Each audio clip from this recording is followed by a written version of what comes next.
Final part. My parents sent a group message. We're giving your trust fund to your sister. She has kids, you don't. I simply replied okay. When they discovered what I'd done with the money 3 months ago. The next morning, chaos erupted. My father's angry voice filled my voicemail. What do you mean the money's gone? Emma, what have you done? My mother's messages alternated between threats and tearful pleas. Amanda's text became increasingly hysterical. You've ruined everything. How could you be so selfish? I sat at my kitchen counter watching Sophie eat her breakfast. Chocolate chip pancakes, her favorite. She looked up, catching my expression. Are you sad? She asked, maple syrup dripping from her fork. No, sweetheart, I smiled, wiping her chin. Just thinking about how perfect this morning is. The doorbell rang, followed by insistent knocking. Through the window, I could see my parents' car in the driveway. Amanda's minivan pulled up behind it. Sophie, remember how we practiced for loud situations? She nodded, pulling her noisy and selling headphones from her backpack. Good girl, let's go upstairs and read while I handle this.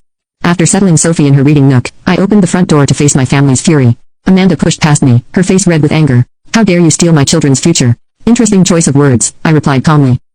Considering you were planning to steal my share of the trust. That was different, my mother interjected. We were trying to help.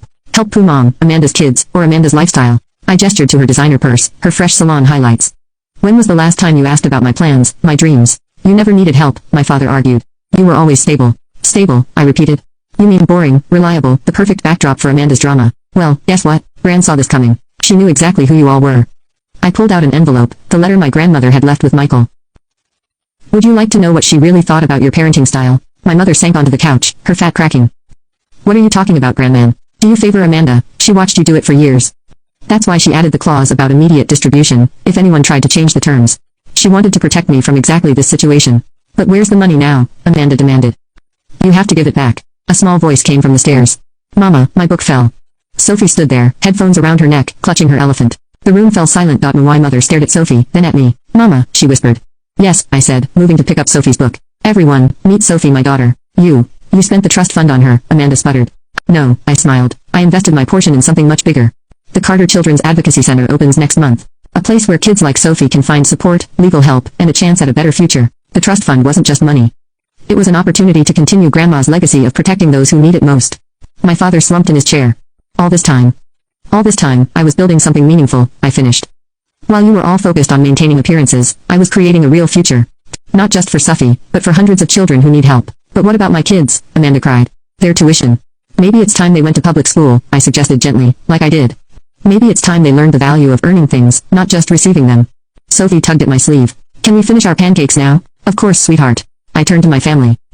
You're welcome to be part of our lives, part of something bigger than designer bags and country club memberships, but it has to be on different terms. No more favoritism, no more manipulation, no more taking me for granted.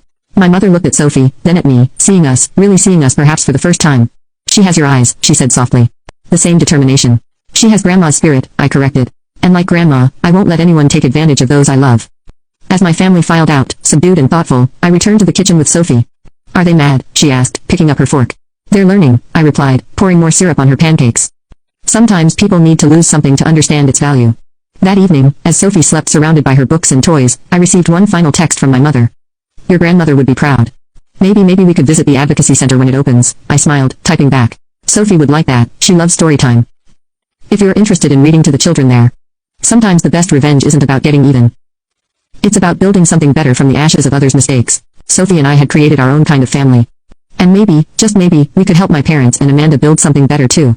But this time it would be on our terms.